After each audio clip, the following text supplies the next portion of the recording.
تخيل معايا كده شوالين طافيين في نيل سوهاج. صحيح المسافة بين الشوالين بعيدة جدا، بس العلاقة اللي بين الجثتين اللي جوه الشوالين كانت قريبة جدا. جثة لست كبيرة وجثة لبنت صغيرة. والسؤال هنا، الجثتين دول تبع مين؟ ومين اللي عمل فيهم كده؟ وليه يعمل فيهم كده؟ تعال أقولك إيه الموضوع ده.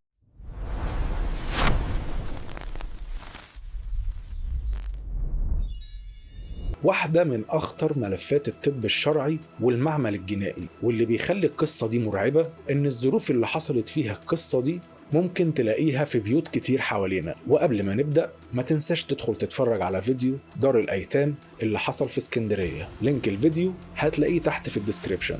القصة بدأت سنة 2020 في محافظة سوهاج. الساعة كانت حوالي 8 بالليل. شاب ماشي على الكورنيش لقى شوال شكله غريب في النيل، وكان باين على الشوال إن كان جواه حاجة غريبة وتقيلة. قرب منه وشده وفتح حتة صغيرة من فوق، ويتصدم لما يلاقي راس بني آدم جواه. وساعتها قفل الشوال بسرعة ونده على الناس اللي حواليه، والناس كلها اتجمعت وسحبوا الشوال من المية. ولما فتحوا الشوال لقوا جثة ست كبيرة في السن. وفي نفس الوقت الناس بلغوا الشرطة، وفريق البحث الجنائي وصل بسرعة جدا لمكان البلاغ. وأول لما وصلوا شالوا الشوال بالكامل من المية وفتحوه علشان يشوفوا ايه اللي جوه. وفعلا الجثة الست في الثلاثينات، وما كانش معاها أي إثبات شخصية، وجسمها باين عليه إن بقالها فترة كتيرة في المية، لكن العلامة الواضحة في رقبتها إن حد خنقها. وأثناء فحص رجال البحث الجنائي لمكان الجريمة يكتشفوا شوال تاني بعيد عن الأول بمسافة كبيرة. والصدمة هنا إنهم يلاقوا جثة طفلة صغيرة، وبرضه باين على رقبتها آثار الخنق. من أول نظرة كان باين جدا إن الجثتين ليهم علاقة ببعض.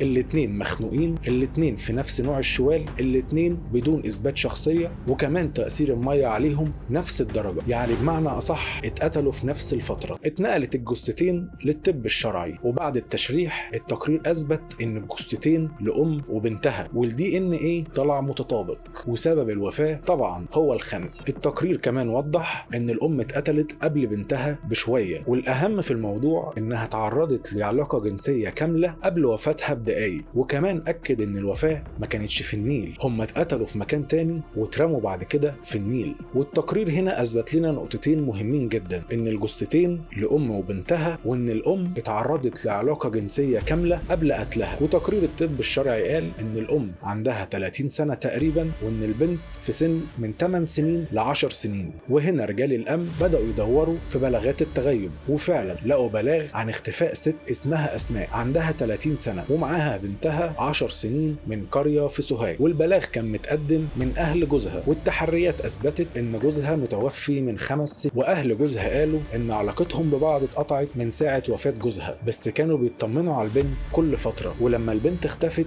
افتكروا ابتسام أخدت البنت وهربت. ورجال المباحث سألوا أهل جوزها إنهم شاكين في حد ولا لا، وأهل جوزها قالوا إن ابتسام ما عندهاش مشاكل مع أي حد، وسمعتها كانت كويسة جدا، وغالبا حد استغل إنها عايشة مع بنتها لوحدها وتهجم عليها. وهنا المسألة ابتدت تتعقد أكتر. الأمن بدأ يحاول يعرف تفاصيل أكتر عن حياتها، ويلاقوا إنها فعلا ما اتجوزتش بعد جوزها ووهبت حياتها لبنتها. ولما وصلوا شقتها وفتشوها لقوا إن كل حاجة طبيعية، مفيش أي علامات جريمة جوه الشقة. وبدأوا يسألوا جيرانها، وكل الجيران أجمعوا إن الست محترمة عايشة لوحدها بعد وفاة جوزها وما عملتش أي حاجة غريبة. وأقرب ناس ليها جيرانها اللي في الشقة اللي جنبها، الست ليلى وجوزها إكرامي. ليلى كانت بتعتبرها أختها، وبنت ابتسام كانت زي بنتها بالظبط. لكن في التحقيقات رجال الأمن لاحظوا إن وش إكرامي اتغير وهو بيتكلم، لغة جسمه فضحته. ما علقوش بأي حاجة لكن سجلوا ملاحظتهم، وبأمر من النيابة فحصوا تليفون ابتسام ولقوا إن آخر مكالمة ليها كانت مع جارها إكرامي بالظبط في يوم اختفائها. ولقوا كمان على مدار أيام مكالمات كتير بينهم ورسائل، يعني كده كان في علاقة بينهم. وهنا ساعتها اتأكدوا إن مفتاح اللغز عند إكرامي وليلى، وعلى طول استدعوهم تاني. وهنا أول لما إكرامي دخل اعترف على طول وصرح ان ليلى ملهاش اي علاقة باللي حصل، وان هو مسؤول مسؤولية كاملة عن كل اللي حصل. وقال بالنص: ليلى ملهاش علاقة، انا اللي قتلتهم بنفسي. وهنا ليلى اتصدمت جدا ومش مستوعبة ايه اللي بيقوله جوزها إكرامي. ومن هنا بدأت الحقيقة تظهر. الرجوع لسنة 2015، جوز ابتسام مات فجأة وهو لسه شاب صغير، وساب لها بنتها عندها 5 سنين. وقبل ما يموت كتب الشقة باسمها وساب لها فلوس كتير. وأقرب الناس ليها كانوا جيرانها ليلى وإكرامي. علاقتهم كانت قوية جدا مع بعض. وابتسام بعد موت جوزها ب6 شهور ليلى عرضت عليها إنها تتجوز تاني، لكن ابتسام رفضت وقالت إنها وهبت حياتها لبنتها بس. لكن في الحقيقة ابتسام بدأت تخون أقرب واحدة ليها، وللأسف دخلت في علاقة مع جوز ليلى بعد وفاة جوزها بشهرين.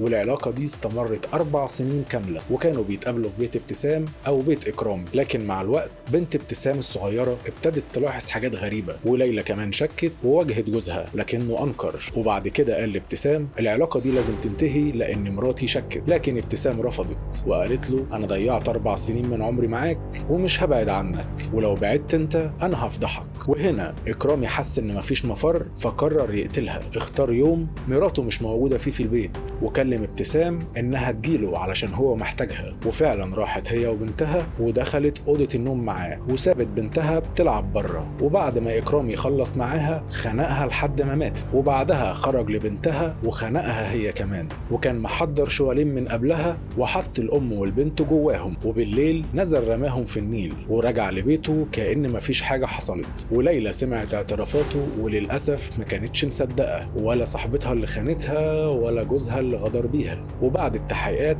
اتجمعت الأدلة والمحكمة صدرت حكم بالإعدام على إكرامي. وهنا لازم ناخد بالنا من حاجة. الحقيقة اللي لازم نفهمها من القصة دي إن بيوتنا ليها أسرار، وما ينفعش أي حد يدخلها ويعرف كل تفاصيلها مهما كانت درجة القرابة أو الصحوبية. وربنا يرحم الطفلة الصغيرة اللي راحت لمكان أرحم بكتير من الحياة اللي هي كانت عايشاها. ويا ريت تدعوا لها بالرحمة في الكومنتات. ولو عجبك الفيديو يا ريت تعمل لايك علشان يوصل لغيرك، وتعمل اشتراك في القناة علشان يوصل لك كل جديد. واشوفكم في الحلقة الجاية.